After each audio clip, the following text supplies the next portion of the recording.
Going ahead, as we all are aware, the relationship between China and the rest of the world is changing and a great deal is at stake. Trade disputes are making daily headlines, where governments are creating new rules to monitor and evaluate technology flow. Countries are becoming increasingly protectionist and geopolitical tensions are becoming more heated. Businesses as well as governments seem to be adjusting to the uncertainty ahead. Paradoxically, in China too, since 2021, presidency's strict zero-COVID lockdowns and the resultant supply chain disruption have disrupted life in general, with devastating consequences for its citizens amid a brutal summer which has literally left vast agricultural belts parched and most of its rivers dry. Will all this finally spell the doom of the bonhomie that the world and China have shared for decades? Will China's territorial and economic expansionist plans have a kamikaze effect on its economy, politics, and markets? There are a lot of known unknowns and known unknowns. I request the organizers to run a short introductory AV.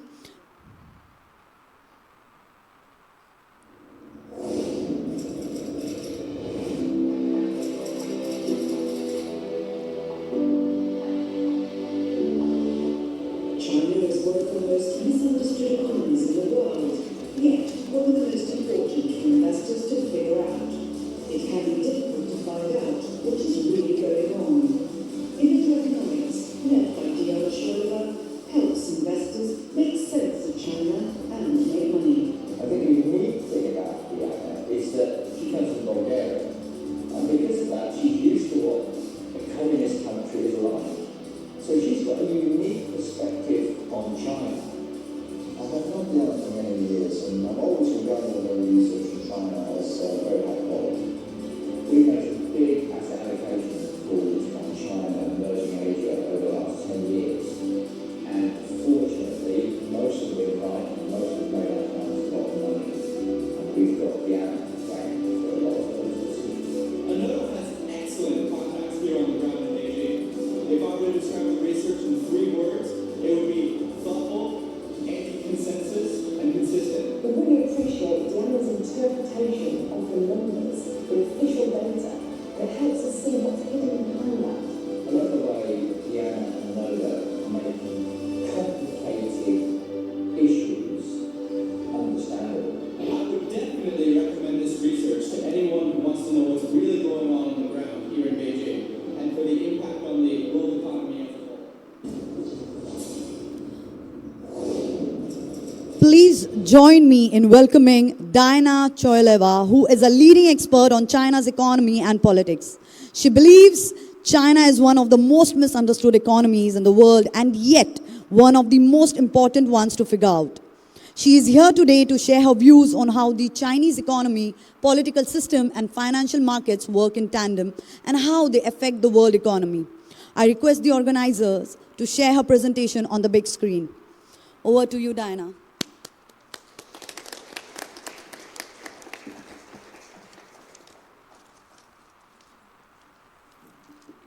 Good afternoon, ladies and gentlemen. What a start to my presentation. Actually, I did not expect that.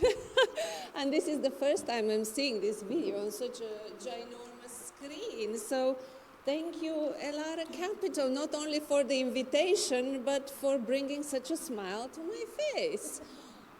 I have no words. I must tell you that this is my first time visiting India, and I'm not quite fond of lectures.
And I thought I'd become a detective. However, then the Berlin Wall fell when I was a teenager, and the opportunities in front of me were endless. In the event, I became an economist. But actually, being an economist is quite like being a detective, because the aim of the game is to collect as much raw information as possible, know what these pieces of the puzzle are, and then you're trying to build a coherent picture. And the more pieces that you manage to fit in that picture, the more confident you get that you have the right story. And trust me, I've been analyzing China for more than 2 decades. It's a hard job. It is not easy. But more often than not, I have had high conviction calls. And most of them, luckily, have turned out to be right. So, what happened after the global financial crisis? That I was convinced that we could no longer get markets right by just looking at the economics. We had to look at the geopolitics, at the politics, of course, always in the case of China, but more globally, as well as technology, and bring all of this together in trying to figure out where the world is going. And of course, what are the key driving forces that are going to shape the economy, markets, politics. At Enodo Economics, our team encompasses all these areas of expertise, and as a whole, we have more than 250 years of combined experience looking at China from all these angles. So today, I want to start my talk by telling you, in our view, what is and has been for the past 3-4 years and likely to be for decades to come the key driving force in the world. It is what we termed 3 years ago the great decoupling, the all-encompassing confrontation between the existing hegemon, America, and the aspiring hegemon, China. And those two existing and aspiring superpower are vying for global supremacy.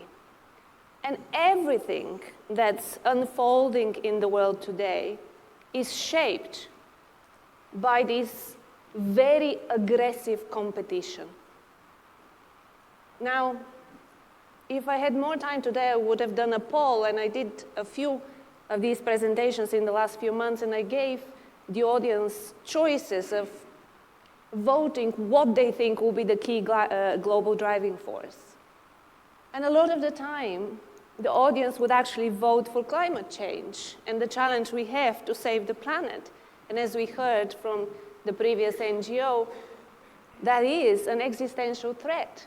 However, even everything that will happen on how we will deal with the climate change depends on whether China and the US can talk to each other and can cooperate, at least in that area.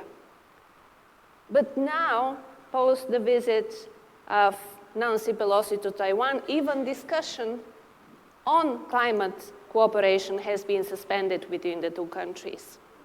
So when I talk to you next about China, I want you to think about what I'm going to say in the context of this clash.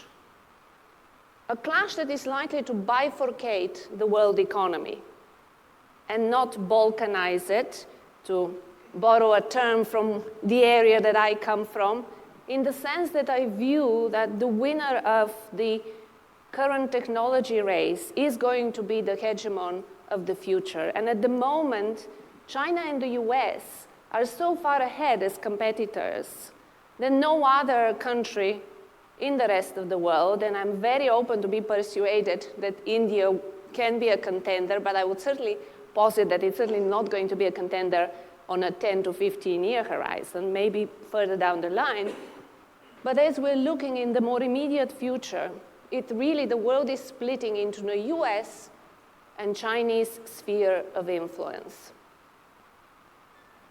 So with that in mind, let's move to China, where I have the picture of Xi Jinping and his socialism with Chinese characteristics for a new era, because everything that happens in China, and one of the best advice I can give you to how to understand China is to realize that the Communist Party, its overriding objective, and it does everything with that goal in mind, is to stay in power. That's the number one. And Xi Jinping has consolidated power to an extent that he has become what I would say the strongest leader, communist leader China has ever had. Some people say since Mao, but I actually say the strongest because Mao presided over a ravaged economy, whereas Xi Jinping is presiding over the second largest economy, an economy that in some areas of new technologies is leading the world, and it has leapfrogged the US. So Xi Jinping is presiding over a China whose development will impact absolutely everything in the world. So what's the vision going forward? Now, you all know that on the 16th of October, China, the Chinese Communist Party, will hold its 20th Congress, at which we expect Xi Jinping to get everything that he wanted and to be crowned leader for life. So he's in charge of China's economy for the next 5 years for sure, 10 years highly likely, maybe even further than that. And he has centralized power in China and become the so-called core. So what he envisages about the way forward will be where China will attempt to go. There was actually, in the last few months, some dissenting voices, some pushback, trying to change the direction of travel. But he seems to have prevailed. And our expectation is that post the party Congress, it will be very much full steam ahead with socialism, with Chinese characteristics for a new era. So how does the future look? I'm going to look at the politics, the economics, markets, and then at the very end, I'll try and talk to you about the opportunities and risks for investors globally, but of course, Indian investors in particular. So starting with the politics, as I told you a second ago, the Chinese party does everything in its power to stay in control. Under Deng Xiaoping, actually China tried to create the veneer of the state institutions as well as market institutions, and the party was pulling the strings from behind. Often that confused Western investors. I would have thought Indian investors less so, that the core of power was the party behind. I've had numerous experiences with investors when I asked them who sets monetary policy in China and give a sort of multiple choice answers. And lots of the time, over 50% of the answers will be the Chinese central bank, the People's Bank of China. Because in a market economy, that would be the case. It's not the case in China. It is the State Council. So what she changed was to put the party front and center. In that sense, transparency increased. I think there is no mistaking now in the world that the Chinese Communist Party controls everything and calls the shots. But simultaneously, there has been a big push towards legalization in China.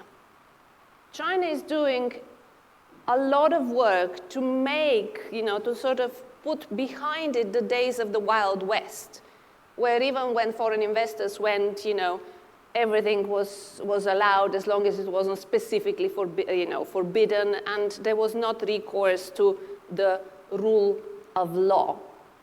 In China, you never have a rule of law. It is more rule by law, but they're working towards the party being, if you'd like, God, overseeing everything and never get challenged. But for the everyday functioning of the business sector as well as individuals, to have a much more rules-based, legalized system. The other huge change on that front is also the digitalization of the economy. A development that I don't have to talk to you a lot about because India has gone through its own revolution in terms of the digitalization. So on the one hand, the story in China is never black and white. You could say that the party has reaffirmed its position as leader and, of course, the breaking up of big tech, and we can discuss more at the Q&A. But at the same time, it's also instituting changes that at the level of the economy are likely to foster a more rules-based operation of its system. Now, the other key aspect of actually Deng Xiaoping's reforms over the last 40 years that Xi Jinping has also thrown out of the window is the so-called hide your strength and bide your time strategy. Xi Jinping, after he consolidated power during the first term, stood up at the party congress at the time and said, China is ready to take its rightful place in the world. So he used the word standing tall and firm in the East. And what does Xi mean by that? His concept is of how China will fit in the world is the so-called community of common destiny for mankind. And what China envisages here is what it believes is its rightful place, the place that it has occupied for the 5,000 years before, the 100 years of national humiliation. China missed out on the Industrial Revolution, but for all the years before that was the biggest economy and always looked at the world from a position of superiority. At the level of even the nationalist exceptionalism, the Chinese view themselves as different to the rest of the world and as superior. And they don't have a tradition of negotiation in diplomacy or in business in talking to people or with people on a level field. So the world that China envisages, with China at the center being all important and everyone else feeding China, whether in terms of its needs or also complying with the way they see the world. They don't necessarily envisage being a hegemon along the lines of the US model or the British Empire, where they will provide security goods and have bases, military bases all over the world. But in my conversations with the Chinese, I tell them that even though they think that modern technology will enable them to kind of keep the world controlled, but without having to put boots on the ground, in my view, if they want to be a hegemon, they will ultimately have to go down that route, and that's when they'll find out that it's not as much fun. But that's some way off. At the moment, the idea is to no one to be able to challenge the primacy of the Chinese economy and political system, and everyone else to be able to service its needs. And of course, one of the key mechanisms through which they are pushing through that vision is the Belt and Road Initiative. And again, we can discuss at length the many aspects of this initiative, which initially actually was a lot of trial and error, and even Xi Jinping himself has acknowledged that the first years were learning. But now China has acquired the understanding of how to move forward in the next stage of rolling out the Belt and Road Initiative as its key mechanism for achieving geopolitical control and creating its own sphere of influence. So moving on to the economics, the two key buzzwords that you must recognize, and I will give you very short descriptions of what they are, is that China yet again has also thrown out of the window under Xi another set of Deng Xiaoping's ideas. And as we spoke with some of you yesterday evening and also earlier today, Li Keqiang recently went and tried to put a wreath and revive some of Deng's ideas and say that, the rivers cannot flow backwards, an event that was reported in Chinese media and very swiftly taken down. So there is no mistaking that she's pursuing his own route, and that route is 180 degrees different to the route China pursued up until now over the last 40 years of Deng. And in the economic sphere, the first is the change in the open door policy. China now talks of dual circulation. And the translation for you is dual circulation means open only where you must and close absolutely everything else. And again, if you look at the Chinese discourse at the moment, the articles are all about how good it has been in the past when China was a closed economy under the various dynasties. China wants to rely much more now on its internal circulation, in other words, on domestic demand. It has 1.4 billion people, albeit actually probably already shrinking. It has a huge demographics problem of which it is well aware of. But nonetheless, it actually does have the size of market to be a separate sphere of influence that on its own could survive. But the big question is, can the Chinese economy, now that it is moving much more towards the Marxist-Leninist way of doing things, and I will explain that in a second with common prosperity, can it actually generate the genuine consumer demand?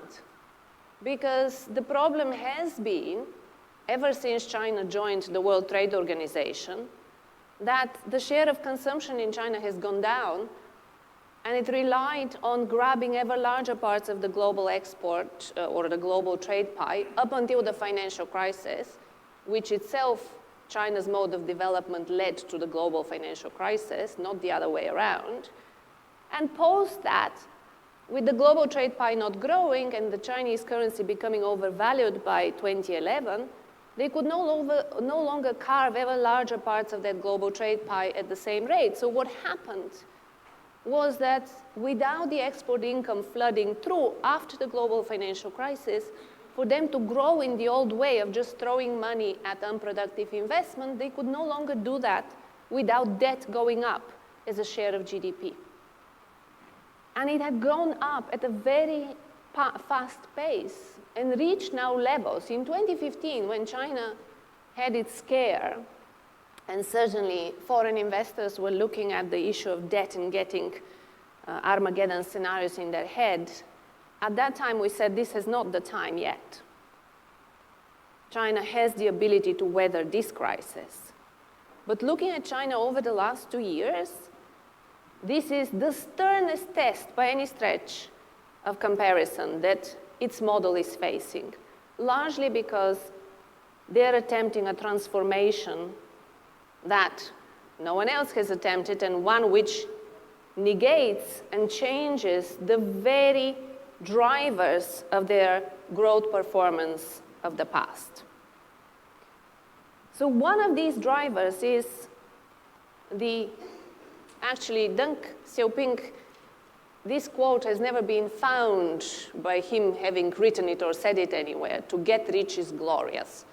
So to get rich is no longer glorious in China. It's all about common prosperity. And common prosperity is the redistribution of income and wealth to achieve a socialist society. Now, you could argue that here she is only fulfilling what Deng set out to do at the very first instance anyway. There is actually an interview that is on record by an American journalist talking to Deng Xiaoping, and he asks him, what do you mean by to get rich is glorious? And Deng says, what we mean is that it's okay for some people to get rich first, if that helps the country as a whole industrialize, develop, and move forward. But at the end of the road, we are building an equal society where there shouldn't be any difference between rich and poor. And actually, post the global financial crisis, when Chinese policymakers and business leaders were actually comparing themselves all the time to the US and saying, look, that system is failing, look at us, we are growing much faster, we are achieving much better outcomes. I used to say, but wait a second, this measurement is by the Western capitalist standards of growth. By what you set out to do, you have actually failed tremendously, because China has become one of the most unequal countries in the world.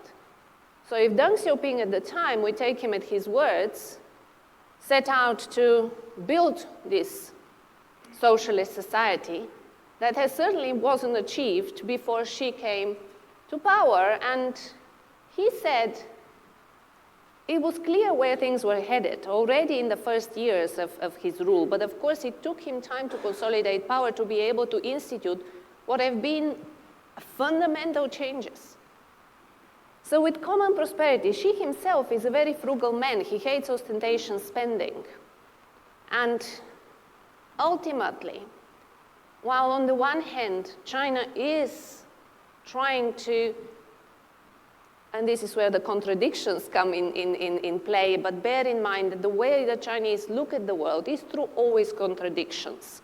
It's always, and if you notice every time China expresses its kind of guiding principles as the main contradiction is. So they're very comfortable living in a world of contradictions, whereas, let's say, for the US, they find it very difficult. They think black or white, and no in between. The contradiction here is that since 2015, China started very wide-reaching supply-side changes, transformations. I don't like to call them reforms, because in the West, we tend to think about different things when we say reform, and in China, they think differently. A lot of that progress and improvement in efficiency is supply-side focused. It's focused on the production side of the economy and the distribution side of the economy. When it comes to the consumption in a genuine, true Marxist-Leninist fashion, Xi does not believe that we sort of produce to consume. In some ways, what has changed fundamentally in China in economic terms is that growth is no longer the guiding principle. The guiding principle is an overarching and overwhelming idea of national security. And so growth is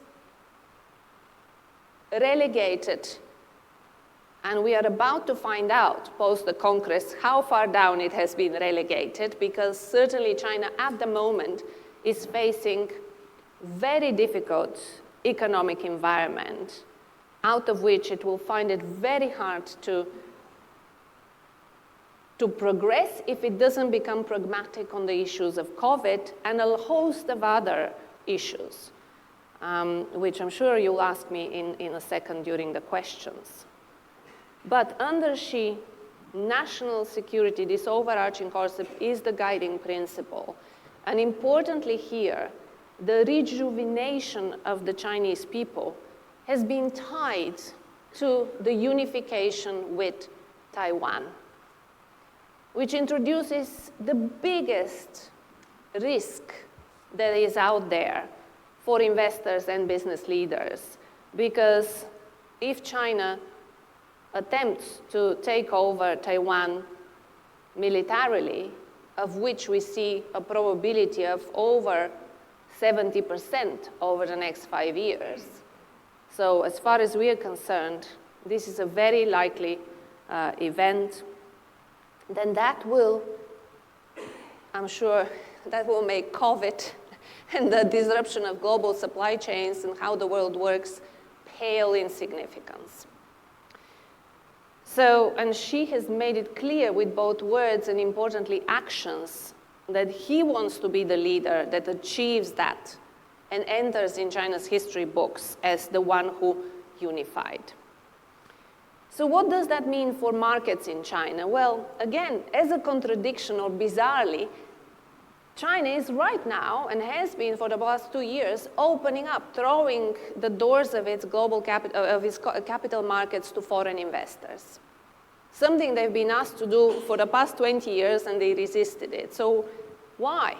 Well, this falls in the category of things that they must absolutely do. Why? Because they focus the first stage of their development on industrial development, but they kept their capital markets underdeveloped, and so they offshored their IPOs. A lot of their best and biggest companies were IPOing abroad, as well as they kept the domestic equity market. They didn't do much to change the perception internally, let alone externally, that it's more of a casino and a very speculative short-termist market. Certainly not a market where Chinese households put their money for the long term and feel safe about them. And their banking system does not know how to lend to the private sector. And despite the authorities trying to push for that for the past few years, they haven't been achieving much success. So they will be relying on capital markets. So they want to develop their capital markets so they can more efficiently distribute domestic savings. Again, from a supply side point of view, this is a good development. Also, they're opening up because they need the money, given the levels of, on our estimates, credit losses as a share of GDP have now shot up to dangerous territory, over 30% of GDP. So it would be good if some of that was written off with foreign money. But of course, actually, they're looking to foreign know-how in the same way as they use the rest of the world's expertise in developing their industrial sector. They're now looking to how to do that in fund management, not the banking sector. That ship has sailed. Foreign companies will never be allowed to. China views its banking sector as strategically important to its national security. But they're looking to develop the capital markets. They would welcome foreign know-how. They would welcome foreign money in as much as it helps them clean up the debt mess. But they're certainly showing absolutely zero indication to allow Chinese domestic savings to leave beyond China's borders. The one change that is happening, though, is that they're encouraging the reshoring of IPOs. And the role of Hong Kong here will change in that if Chinese domestic investors want to access the world, and if the world wants to access Chinese domestic savings, well, then they can come and IPO in Hong Kong and they can get the Chinese domestic mainland savings, but the money is not going beyond that. And we can talk a lot about what that means for the yuan and the role of China's currency in terms of whether it will become a challenge for the dollar. What I would argue to you here is that if the world is bifurcating in the way I described to you geopolitically, if already you see yourself that supply chains are bifurcating, and India, of course, has pitched to become a beneficiary of that change and become a trusted provider, because the US is friend-shoring, where India is a friend of the US, can provide, can become a beneficiary of that supply-side change. But it's very unrealistic to imagine, if that's the world we are now living in and likely to live in going forward, that the free movement of capital will become part, will stay part of it. In fact, walls are going to be erected between financial walls and capital market walls between China's sphere of influence and the US sphere of influence. But it's important to realize why Beijing needs efficient capital markets as well. On the one side, it's to make its investment more efficient and to provide some source of funds for the private sector. But it's also on the household side, because as you all know, the state has started now, or Xi Jinping has started now, a sort of all-out offensive to lower the share of real estate investment in GDP and to push house prices down. Why? Because it's part of common prosperity. rising house prices are socially divisive. They make rich people richer and poor people poorer. But the majority of household wealth in China is in housing. So you can imagine, and they don't have a very developed rental market, so it's always been a reliance on capital growth, never on income, rental income. So now they're facing, whatever they thought about their wealth and future wealth, they're now having to reassess completely. So this negative wealth effect is likely to cause a much higher share of saving in GDP.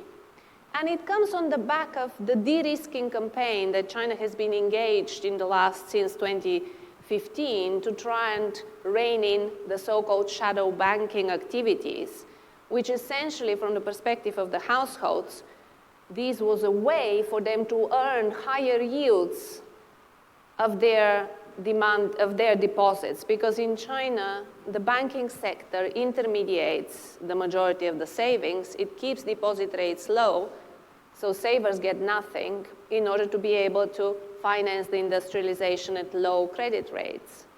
But the result of that is that, bizarrely in China, because also capitals are enclosed, the low interest rates or low deposit rates have made households save more and more in order to increase their wealth in the future, because in real terms it doesn't grow in bank deposits. And wealth management products, P2P lending platforms, were able to, I'm waiting for a sign of my timing. Sorry? Okay. That has changed. So now they don't get the high yields in wealth management products. The P2P lending business was destroyed completely. It used to be 6,000 firms, now it's 3, and it was about 2% of GDP. So the household wealth, from both financial and non-financial point of view, is destroyed. Unemployment is rising fast, especially in the youth population. The challenges are enormous.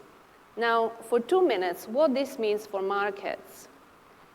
First of all, in this great decoupling world, investors everywhere, is my view, need to choose between the two spheres of influence.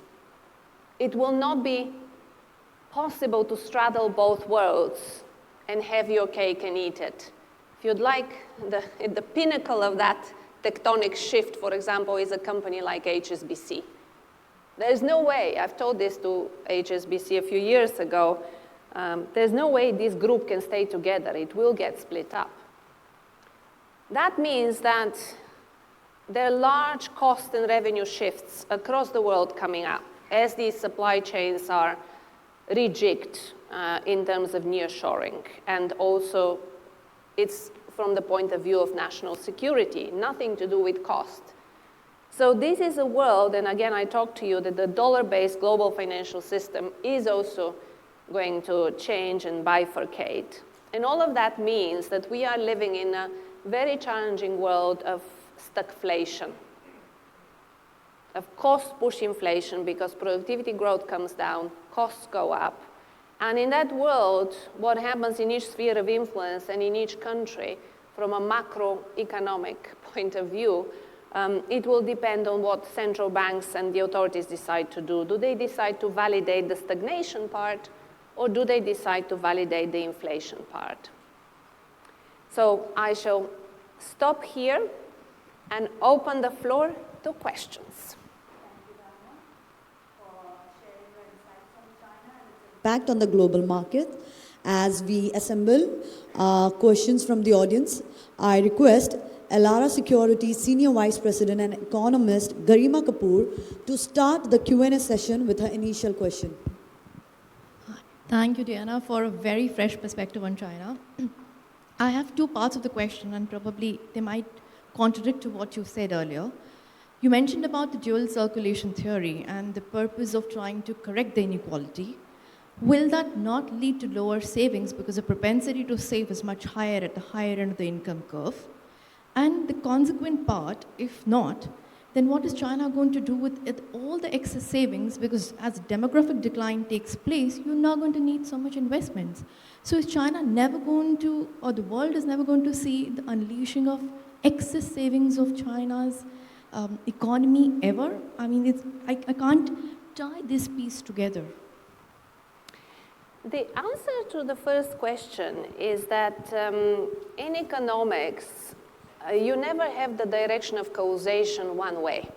This is why the discipline is so exciting and why I like, being an economist, because you could have A determining B leading to C 90% of the time, just about you get used to it, and then B determines A and you get D. And D and C can be diametrically opposite. In the case of the savings rate, the Chinese savings rate has been actually excessive in all three sectors, not just in households, but in businesses as well as in government. When it comes to households, there has been actually some rebalancing since 2011 to about 2018.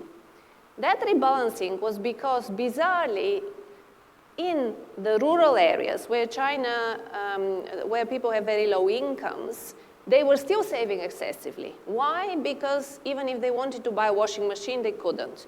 The internal distribution, this part of the internal circulation, wasn't working. Now, e-commerce and the expansion of e-commerce allowed China's authorities in their rural revitalization push to unlock the untapped spending potential of rural residents. So actually, the savings rate in the household sector has been declining in the last, since about 2014, I think. What happened now most recently with common prosperity, with the assault on the real estate sector, is that, first of all, if you're an individual and you thought that your wealth is going to be X in the future, and now your wealth is going to be X minus 20% at best, then what do? You cannot invest, you cannot take your money out. In fact, since 2015, China has been very effective at trying to close the porous capital controls, so it's difficult to get your money out. And in fact, post the sanctions on Russia after the Ukraine invasion, actually the Chinese authorities have now made it mandatory for senior political figures and officials to divest out of their foreign assets. They and their immediate family are now made to divest their global assets.